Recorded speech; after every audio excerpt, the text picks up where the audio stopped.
Welcome to the Dream Novel channel. Before starting to listen to the fun in this clip, don't forget to like and comment, so that the admin will have the encouragement to continue making clips. Let's go listen. Channel Dream Novel. Chapter 86, Devil's Snare. With the automatic cleaning set in place, Snape's detentions became much easier to handle. That night, George spent just over an hour polishing all the cauldrons in the potions classroom. He did it so skillfully that Filch, who was standing nearby, didn't notice anything unusual, although he did find it a bit odd. He simply assumed that George, with all his detention experience, had gotten exceptionally good at it. Not that Filch was bragging, but he figured he could clean a few cauldrons himself in about half an hour. Satisfied that everything was in order, Filch eventually left with George.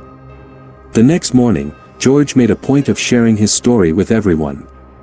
At the Gryffindor table, he recounted his late-night escapades in the potions classroom, claiming he discovered a letter addressed to Snape in one of the abandoned cauldrons, only for Filch to confiscate it. While he never explicitly said it, George's hints were clear. The letter was supposedly a love letter. This bit of innuendo sent the Gryffindor girls into a frenzy. They didn't care if it was true, as long as it was entertaining. Meanwhile, Kyle, over at the Hufflepuff table, was delighted too, though his happiness had nothing to do with Snape gossip. His excitement stemmed from the fact that they had herbology class that day. Professor Sprout had announced at the end of their last lesson that they were wrapping up the study on Rue and would soon begin learning about Devil's Snare. Nothing could be better news. After breakfast, Kyle and the other Hufflepuffs joined the Gryffindors on the way to the greenhouses outside the castle. "Why do I get the feeling you're unusually excited?" Conna asked, glancing at Kyle. "The book says Devil's Snare is a very dangerous plant. Aren't you worried?" "It's fine," Kyle quickly hid his grin. "Devil's Snare might sound scary, but it's really not that dangerous. If you know how to handle it, it's tamer than a puffskein." Exactly. Just then, Professor Sprout appeared behind them with a smile. "Don't mind me, go on, share what you know." "Right," Kyle cleared his throat. According to the magical vine plants, Devil's Snare was once very popular, and many witches and wizards kept one or two plants at home. It helped keep underground storerooms free of mice and spiders. But once the Ministry of Magic classified it as dangerous and banned private cultivation, Devil's Snare gradually disappeared from most wizarding households. "I couldn't have explained it better myself," Professor Sprout said warmly. 5 points to Hufflepuff. As Kyle mentioned, Devil's Snare isn't as dangerous as its name suggests, but... She paused, her expression growing serious. "The key is understanding it. If you're unfamiliar with Devil's Snare, it can indeed become very dangerous, even deadly." The students grew noticeably quiet at this caution, and Professor Sprout nodded in satisfaction. Today, they were in Greenhouse 2. Upon entering, they immediately noticed how dark it was. The ceiling and walls were completely covered, with only 2 dim oil lamps providing light. Fortunately, the greenhouse wasn't very large, and once their eyes adjusted, they could make out their surroundings. Compared to Greenhouse 1, the plants here were far stranger. In addition to the Devil's Snare on the table, Kyle noticed puffopods and poisonous plants like poison ivy and belladonna. The only disappointment was the absence of any mandrakes. "This is the Devil's Snare," Professor Sprout announced, standing beside a stool and pointing to the sprawling mass of vine-like tendrils at the center of the floor. "It's quite beautiful, isn't it? But also very dangerous. Can anyone tell me why?" Everyone turned to look at Kyle in perfect unison. "Devil's Snare can extend its tendrils like snakes to wrap around anyone nearby, causing injury or even death," Kyle blurted out. "Exactly right. 5 more points for Hufflepuff," Professor Sprout replied, gesturing towards the Devil's Snare's roots. "Notice that the Devil's Snare here is still quite young." In the dim light, everyone moved in closer, squinting to see what she meant, but nothing about the plant looked particularly young to them. After all, the thing was nearly 2 meters long. To demonstrate, Professor Sprout tossed an empty flower pot towards the Devil's Snare. The moment it hit the ground, the plant's tendrils shot out, ensnaring the pot tightly before crushing it into fragments with a loud pop.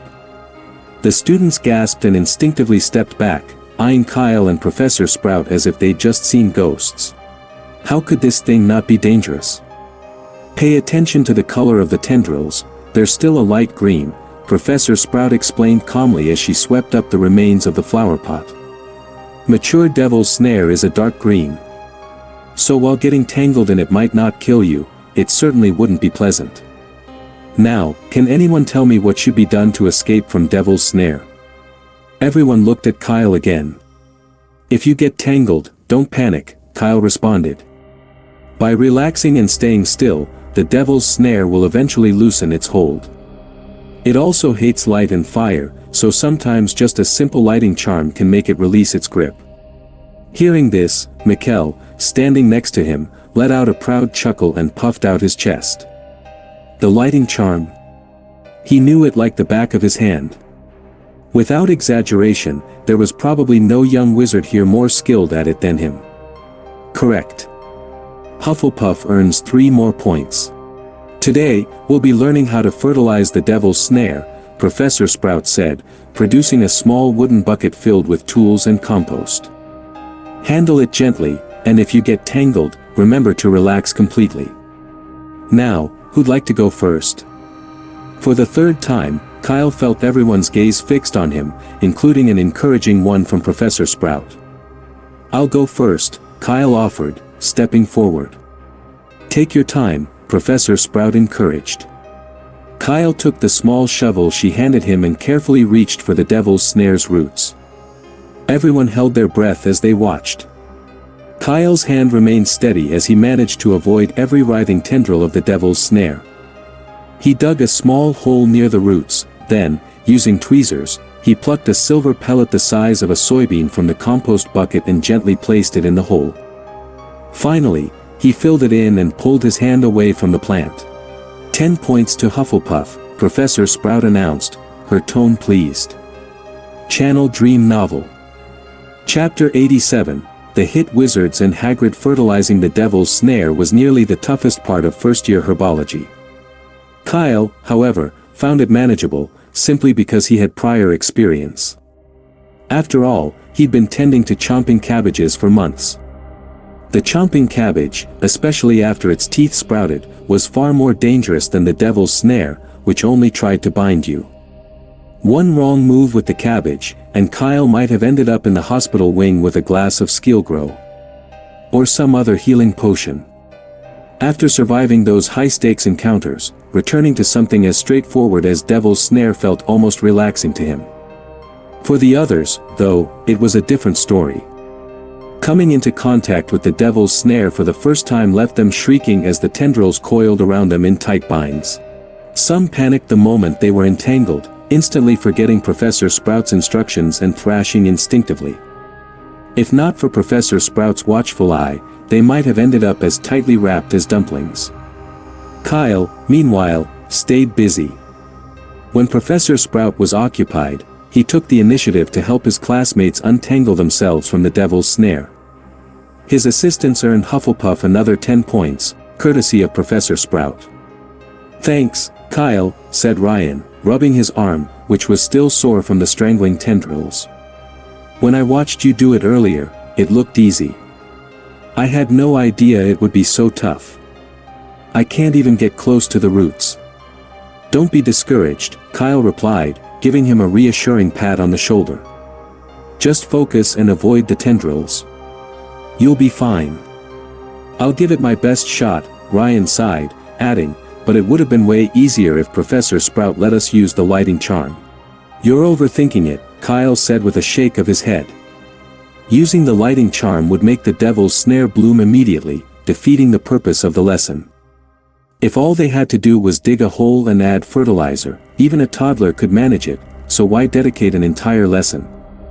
Just wishful thinking, Ryan muttered before making another cautious attempt. The rest of the class's efforts mirrored Ryan's, with a few notable exceptions. Kanya managed to successfully complete the task, becoming the second student to fertilize the devil's snare. Her movements weren't as fluid as Kyle's, and she paused often, but overall, she passed on her first try. Then there was Cormac McLagan from Gryffindor. He was slower and only managed to finish halfway through the lesson. By then, the devil's snare was clearly fatigued, moving its tendrils sluggishly, which gave the other students more chances to succeed. By the end of class, more than half of the students had managed to fertilize the devil's snare, though they were exhausted and drenched in sweat, eager to get back to the castle for a shower.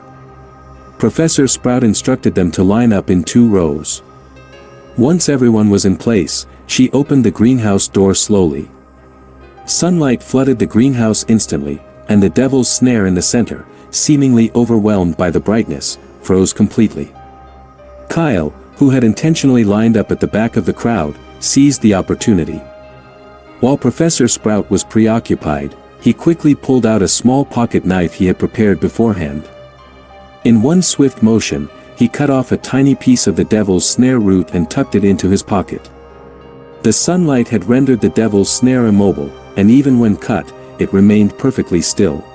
Kyle left the greenhouse with the rest of the students as if nothing unusual had happened, even giving Professor Sprout a casual wave as he passed by. "Goodbye, Professor." "Goodbye, Kyle," she replied, smiling and waving back. "I remember you have a fondness for plants. How would you like to care for a puffapod? You could take a cutting when you return to class." "I'd love that, Professor," Kyle replied, surprised but delighted by the unexpected bonus. After saying his goodbyes, Kyle made his way quickly toward the castle.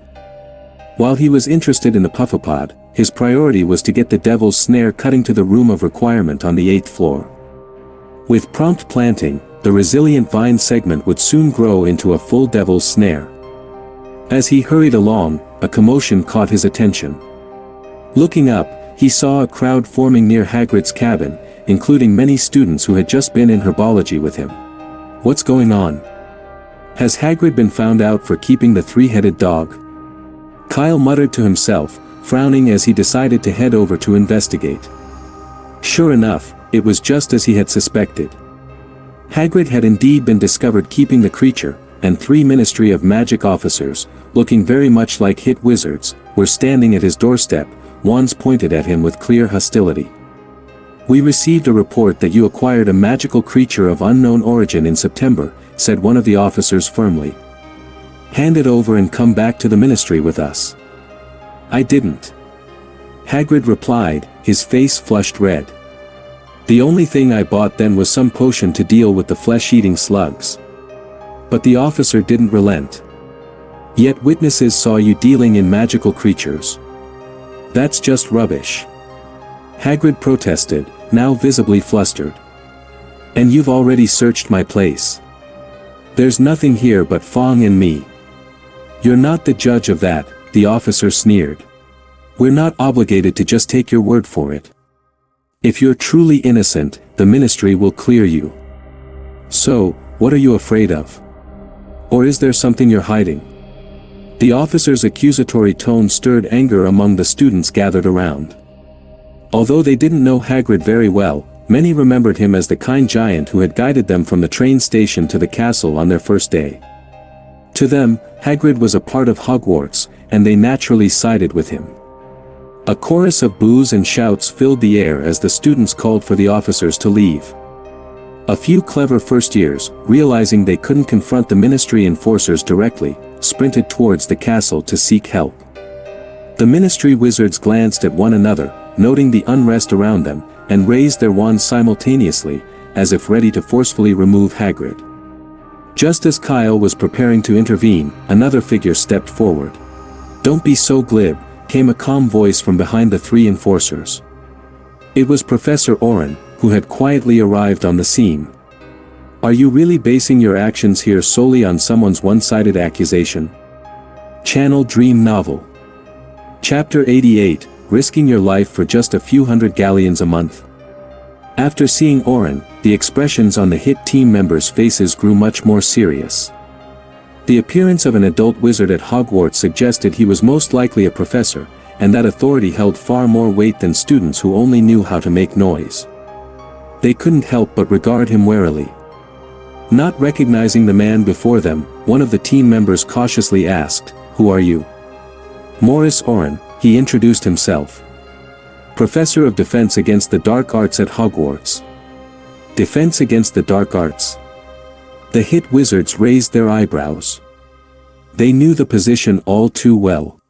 Since they had turned to this line of work, they'd already arrested 3 or 4 defense against the dark arts professors from Hogwarts. It had nearly become a steady source of income for them. So, upon hearing Oren's identity, the 3 of them relaxed slightly. With a businesslike tone, one of them replied, "Professor Oren, we are here by order of the Ministry of Magic to arrest Hagrid, and you have no authority to interfere." "Liar. I haven't heard of the Ministry of Magic issuing any such order." At that moment, Professor McGonagall appeared, striding over from the castle with a fierce expression, her pursed lips resembling those of a lioness about to roar. "Fudge is still in the headmaster's office, and you won't be taking Hagrid anywhere until he comes out." Professor McGonagall. The 3 officers instinctively straightened up. Despite having graduated years ago, they couldn't suppress the nervousness they felt when faced with Professor McGonagall again. But they didn't want to back down so easily. Fudge seemed particularly invested in this case, and before they'd set out for Hogwarts, he had emphasized repeatedly that the investigation must be thorough, without a trace of negligence. This was a rare chance to impress the minister, and they were determined to handle it just right. When they hadn't found any valuable clues in Hagrid's cabin, they decided it might be worth taking Hagrid back for questioning, just in case they stumbled upon something useful. Hardened by thoughts of promotion and a pay raise, McGonagall's fierce presence didn't seem quite so daunting anymore. "Professor, you misunderstand. We're just doing our job," the lead officer said smoothly. "It's just a formality.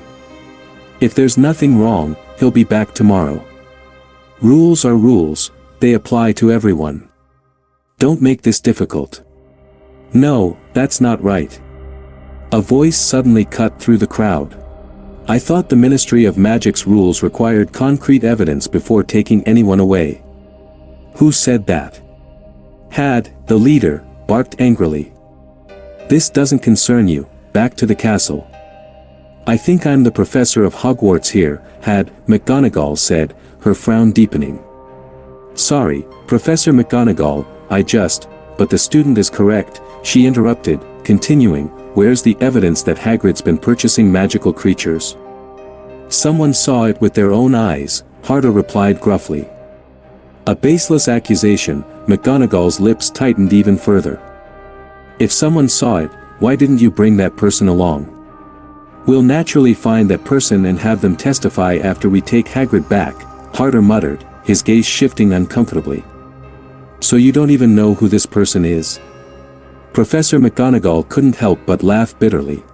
With no evidence, just the unverified word of some stranger, they wanted to take Hagrid from Hogwarts. It was, to her, completely unacceptable. If they could take Hagrid today, what would stop them from accusing Professor Snape of researching dark arts tomorrow? Or Dumbledore, the day after that? Hogwarts would end up shut down entirely. The hit wizards knew they were in the wrong but didn't back down a bit. "Professor, it's just a question. We promise we won't. I'm reporting him." At that moment, another voice rose from the crowd. "I saw Professor Snape at the Hog's Head pub yesterday. He bought a baby dragon. Maybe you should take him to the ministry as well. Oh, and Headmaster Dumbledore too, he purchased a Lethifold." Had's words caught in his throat, a blow he hadn't anticipated. This turned everything on its head. If he wanted to take Hagrid, he'd have to take Dumbledore too. He was backed into a corner.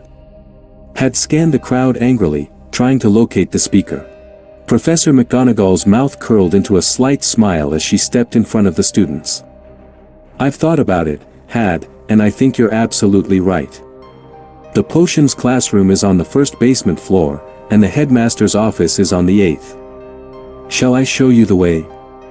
Had's face turned crimson, and he stammered, "Professor McGonagall, I mean, surely you know that a student's words aren't." I saw it too, said Professor Oren quietly from the side, adding the final blow to Had's resolve. I see. Had muttered through clenched teeth. We'll come back with more evidence. He wouldn't dare confront Dumbledore. Had knew that if he even tried, he'd be dismissed from the ministry by the next day, probably for something as trivial as stepping through the door with his left foot first. Unwillingly, he began to make his way out of Hogwarts when his gaze landed on the Forbidden Forest. Professor McGonagall, do you mind if we take a look in the Forbidden Forest?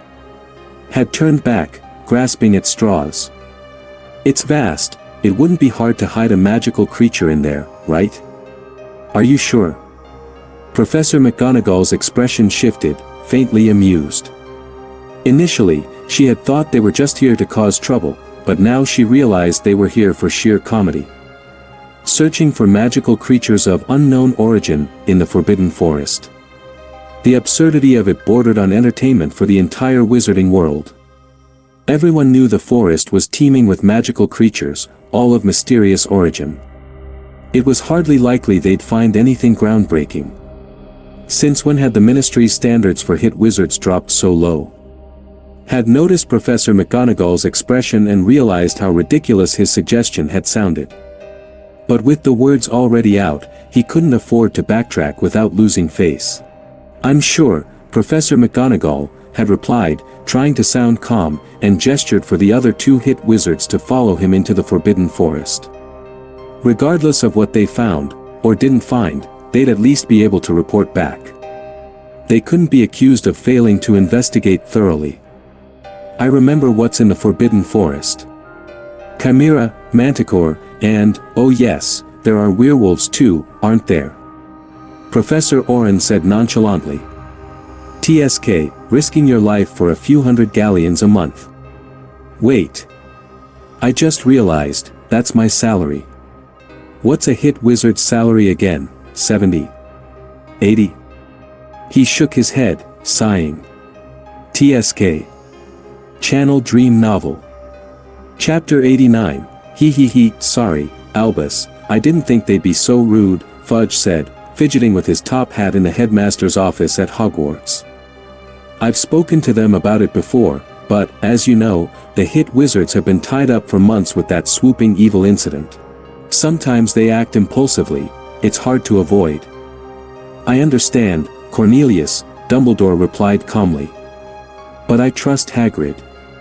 There's certainly no swooping evil involved here. Yes, well, personally, I trust Hagrid too, Fudge replied, glancing away and avoiding Dumbledore's gaze. But you must see my position, he has a record, and we've received reports. The ministry has to investigate, for the safety of the students. I'm not stopping you from investigating Hagrid, Dumbledore said, crossing his arms and staying his fingers on his chin as he spoke slowly. And even Minerva only intervened when you were about to take Hagrid by force. I assure you, Cornelius, you're welcome to bring your witnesses here to Hogwarts, now or in the future, to question Hagrid. We have an excellent potions master who can easily determine whether he's telling the truth. And if you can't come yourself, send word, and I'll personally bring Hagrid to the ministry for questioning. There's no need for that, Albus, Fudge replied, sounding slightly unnatural. I trust you completely, and the investigation into Hagrid is closed. His room shows no trace of any swooping evil. Thank you for your confidence, Cornelius, Dumbledore said warmly. I didn't expect you to come all the way to Hogwarts in person over this. Oh, it's nothing, Albus, Fudge said, taking a sip of his black tea. It was our mistake to begin with, so I felt I should handle it myself. I only hope Minerva isn't too upset. Speaking of the swooping evil, something else just came to mind. Oh. Dumbledore raised his brows slightly, looking intrigued. It's just that. Fudge absent-mindedly straightened his collar. Recently, someone at the ministry has been using the swooping evil incident to tarnish my reputation, claiming I'm too ineffective. They think my decision to release those magical creatures was a mistake and that I shouldn't have held on to Newt and Chris for so long. Even foreign ministries have sent letters, saying I shouldn't have let Newt visit their countries. Fudge leaned forward. But Albus, I just want to show that I take this seriously, my intentions are good. I understand entirely, Dumbledore nodded. It can be deeply frustrating not to be understood. I knew you'd get it. Fudge sighed, taking another sip of tea. These days, all I hear are complaints, and it's making my work nearly impossible. Had it been otherwise, I'd have sent you a note before the hit wizards came to Hogwarts. Dumbledore's gaze flickered for a moment as he looked at Fudge, but he remained silent. If you were in my shoes, Fudge continued, trying to sound casual, how would you handle this sort of trouble?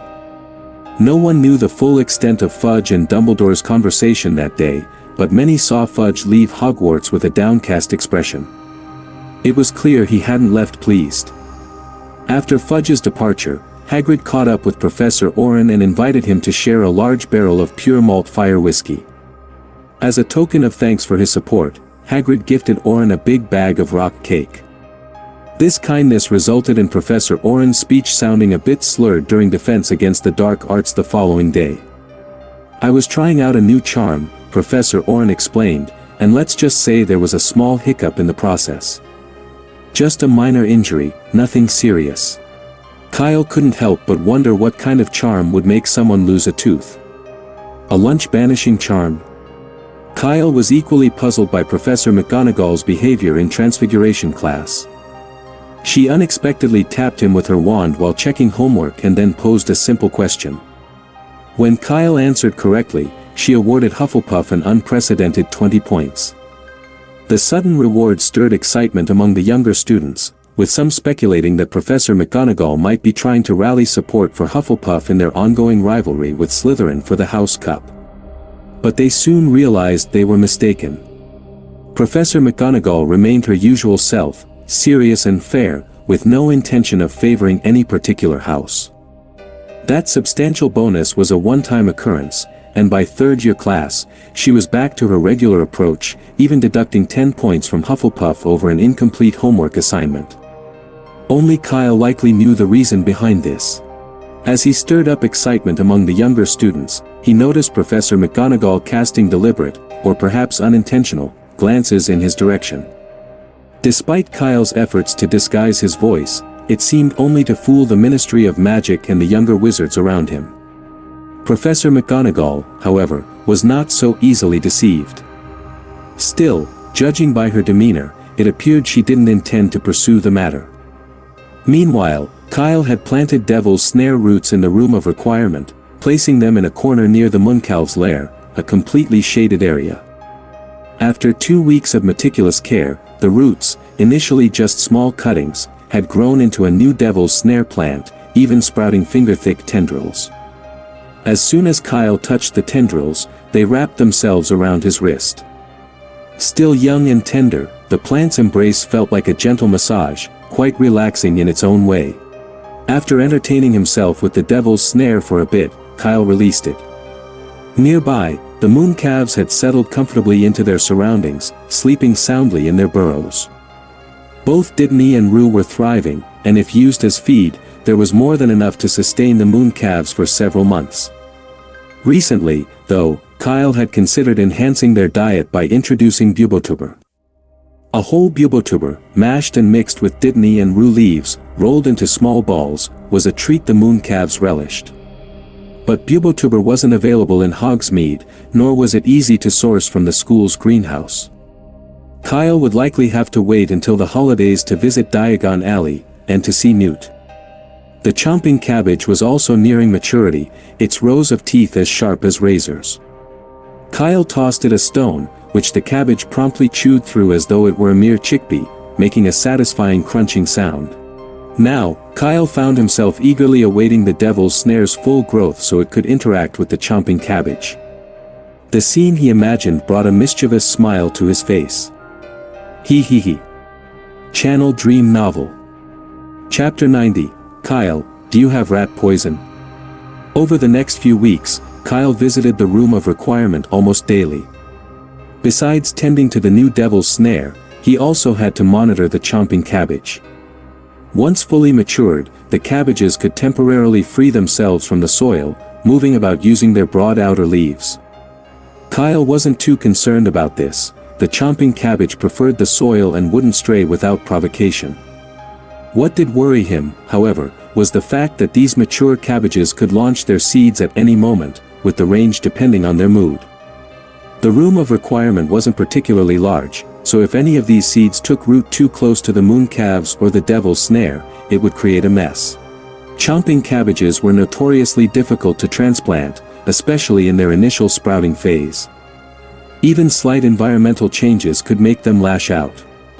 Only an expert like Professor Sprout had the skill and experience to transplant these finicky plants successfully. Kyle wasn't quite at that level yet, so he opted for the simplest solution, gathering the seeds before they sprouted and planting them in controlled spots. After over a month of diligent care, by the time the Easter holidays arrived, there were now 5 chomping cabbages in the room of requirement, 2 fully matured and 3 newly sprouting. Kyle was relieved to know there were no more rogue seeds, which meant he didn't have to visit the room every single day anymore.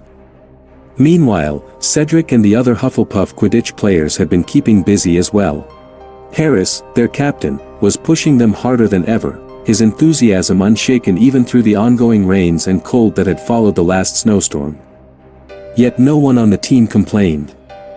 If they won their next match against Slytherin, Hufflepuff would surpass Gryffindor in points, taking the lead. After that, they'd only need one more win or simply to avoid being overtaken by another house to clinch the Quidditch Cup and bring it back to Hufflepuff. Driven by this goal, the whole team had become training fanatics, practically ready to eat and sleep on the Quidditch pitch. Of course, Gryffindor was training just as intensely. Slytherin, however, took a more relaxed approach, practicing their usual amount each day but calling it quits at the appointed time. That was no surprise, as they would need to beat Hufflepuff by an improbable 300 points to claim the championship. Such a score was far more feasible against Ravenclaw's scoring-centered team, but not Hufflepuff.